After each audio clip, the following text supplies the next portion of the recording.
안녕하세요. 귀로 듣는 자주인의 독서 교양 백권대학의 송세비입니다.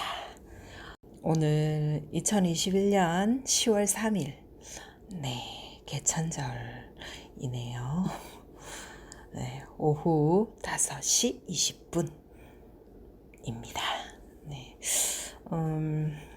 이 나이에 거의 처음으로 정확하게 개천절이 무엇인가 싶어서 녹음 직전에 네이버를 한번 열어봤더니 이렇게 적혀 있네요.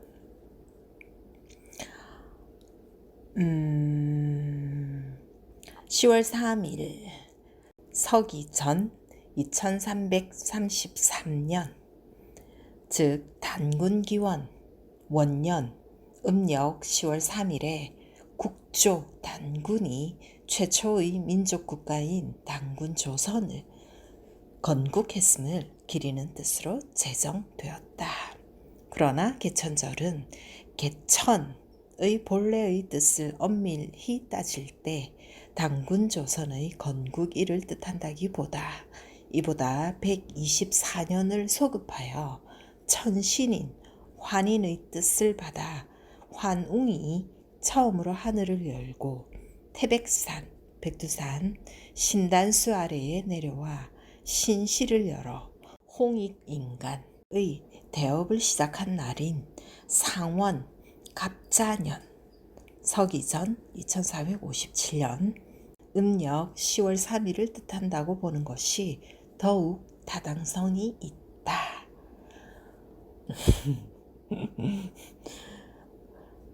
라고 적혀 있습니다.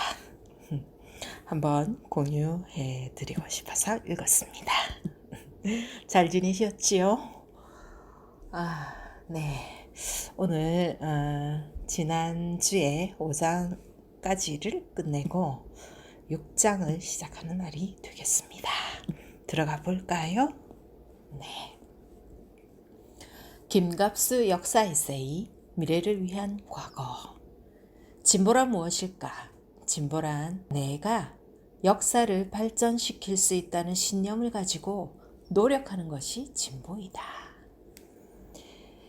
제6장 빛과 얼룩 우리의 항쟁사 52 전봉준과 동학 민중항쟁의 위대함 갑옷에 갑옷에 을미적 병신되면 못가리 동학당은 술과 여자를 탐하지 않고 담배를 피우지 않는 등의 규율이 있고 당원들은 그것을 잘 지켜 조금도 농민을 해치는 일이 없었다.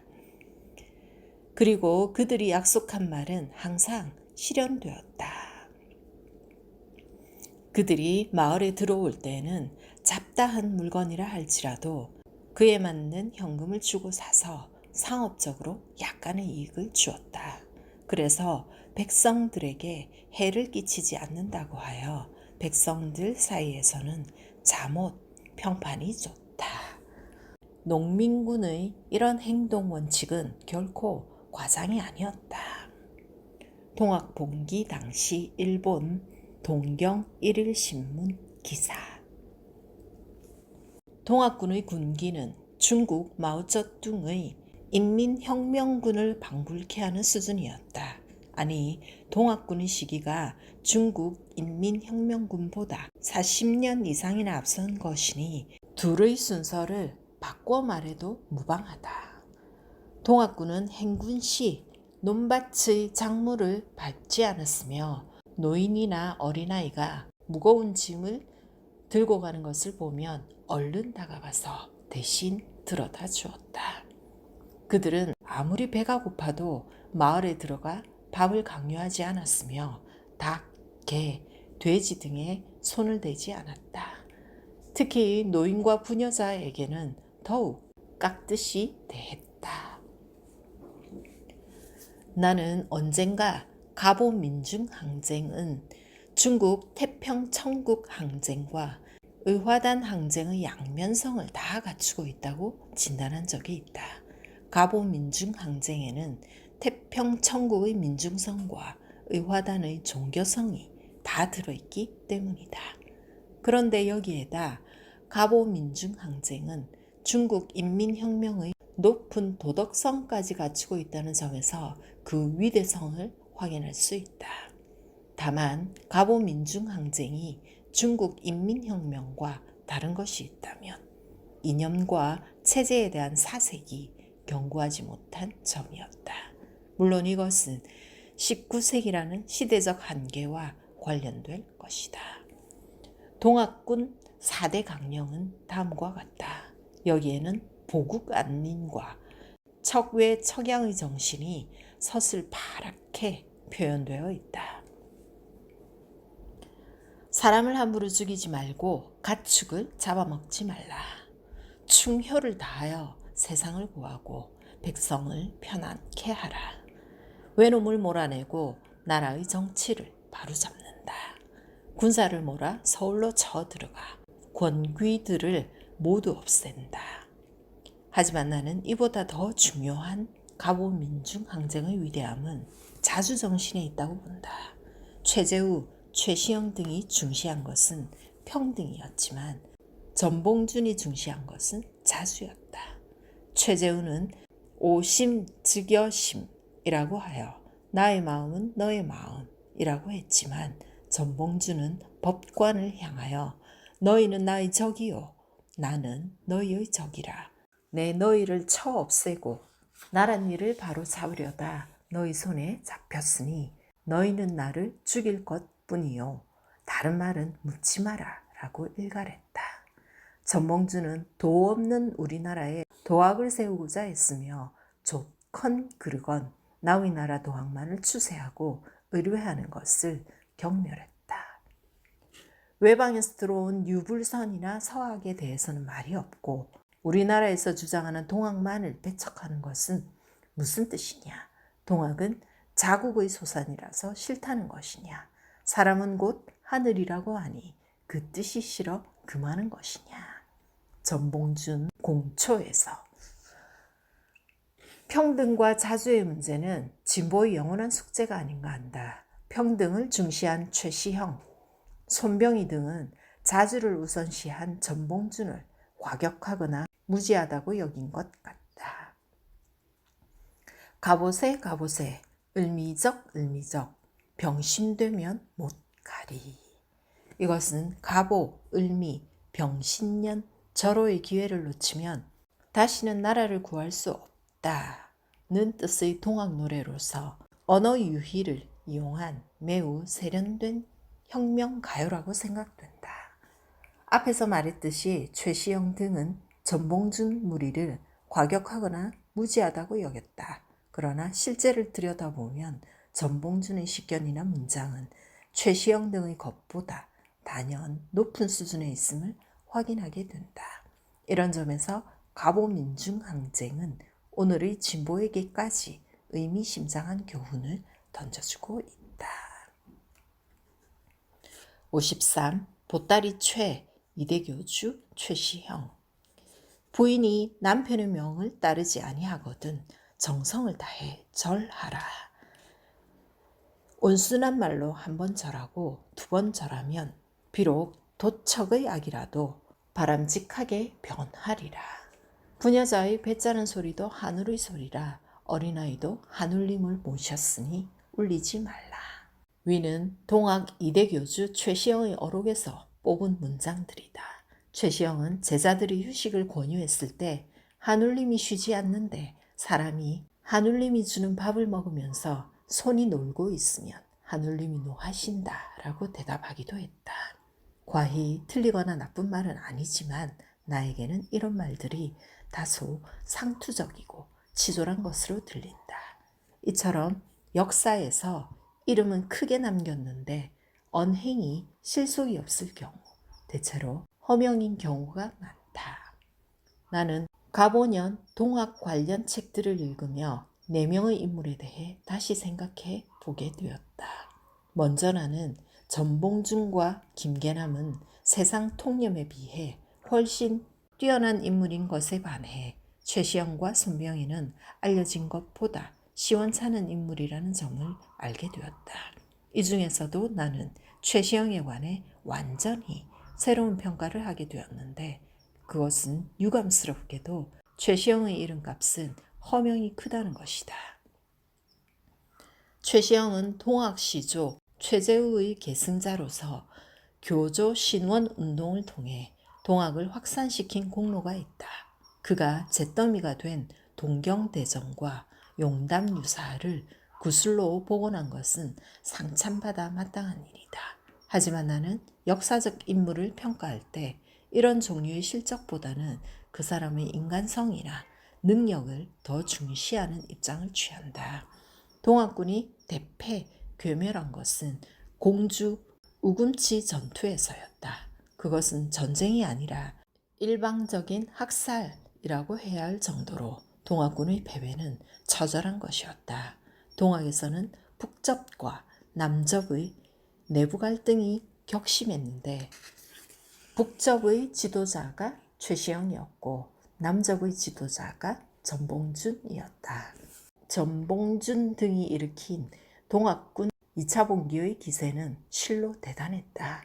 만약 그때 남북접이 힘을 모아 곧장 서울로 진격했더라면 농민군의 발길이 서울에까지 미쳤을 것이라고 보는 견해가 우세하다. 그리하여 척양척외의 깃발을 장안거리에 휘날렸을 수도 있었을 것이다. 하지만 북접의 최시영은 끊임없이 남접을 경계하면서 시간을 끌었다.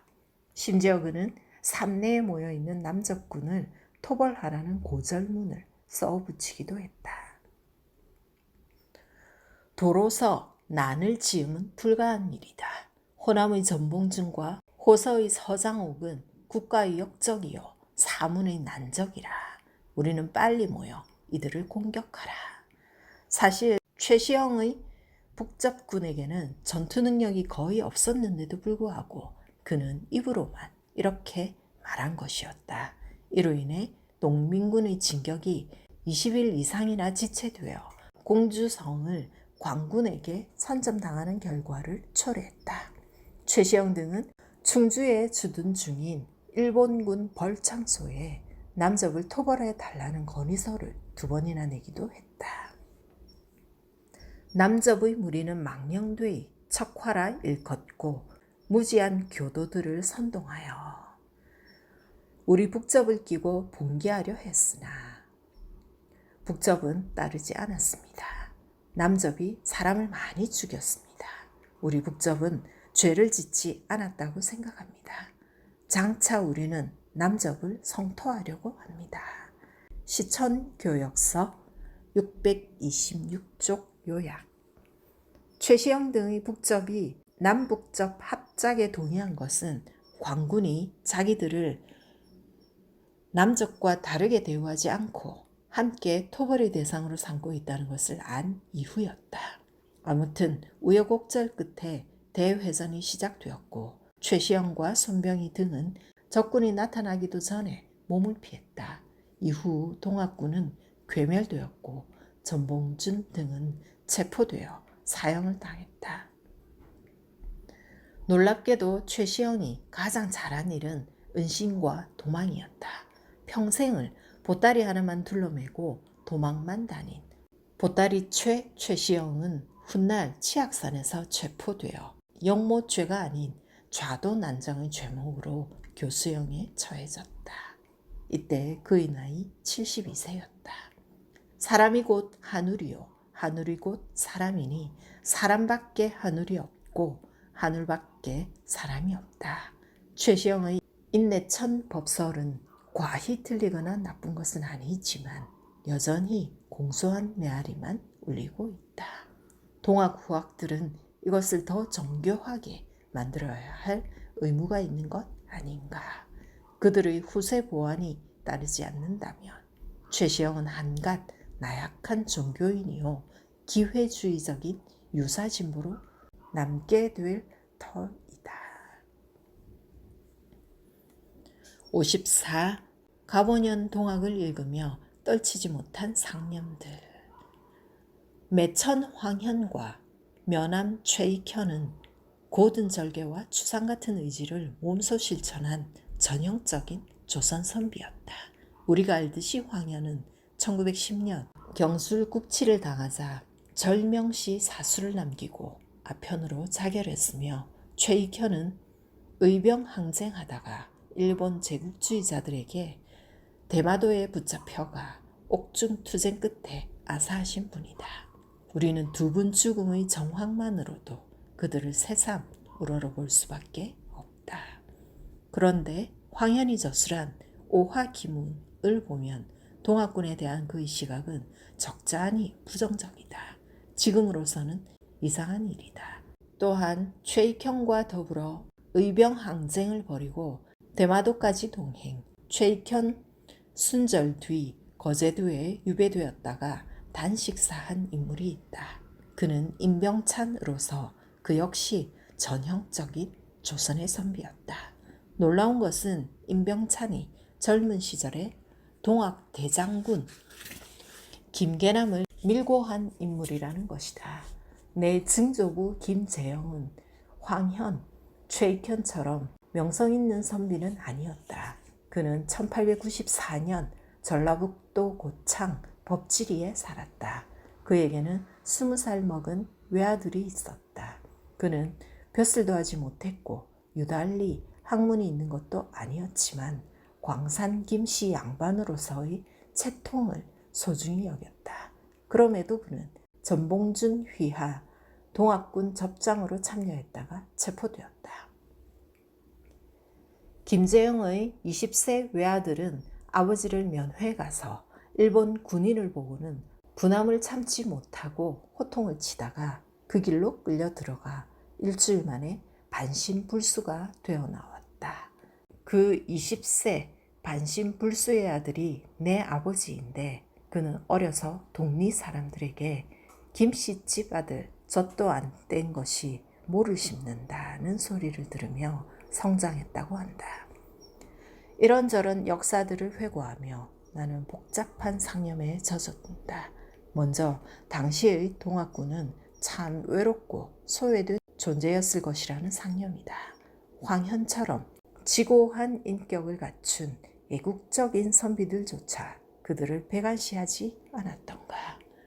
지인이었던 임병찬에게 밀고 당한 김계남뿐 아니라 옛 부하 김경천에게 밀고 당한 전봉준 등은 그 죽음이 또한 얼마나 외로웠을까.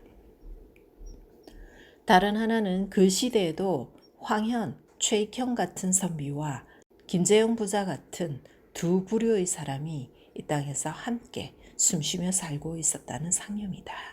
이것을 단순히 보수와 진보라는 이념적 용어로 정리하기에는 미흡한 그 무엇이 남는다. 이런 의문은 술을 거의 누린 동학의 저명 인사 최시영, 손병희와 무명의 젊은 나이에 처단당한 전봉준, 김계남 세트의 경우에도 적용된다. 최후의 동학 장군 이방원의 투쟁 역시 전봉준, 김계남 못지않게 숭고했다. 과연 어느 것이 더 크고 작게 역사에 기여한 것일까? 며칠 동안 가보년 동학을 읽으며 내내 이런 상념들을 떨칠 수가 없었다. 네, 제가 아직 전혀 달려들지 않은 분야가 바로 이 동학에 대한 부분인데 오늘의 글은 모두 동학에 대한 글이었습니다. 한 주 잘 지내시고 다음 주에 뵙겠습니다. 안녕히 계십시오.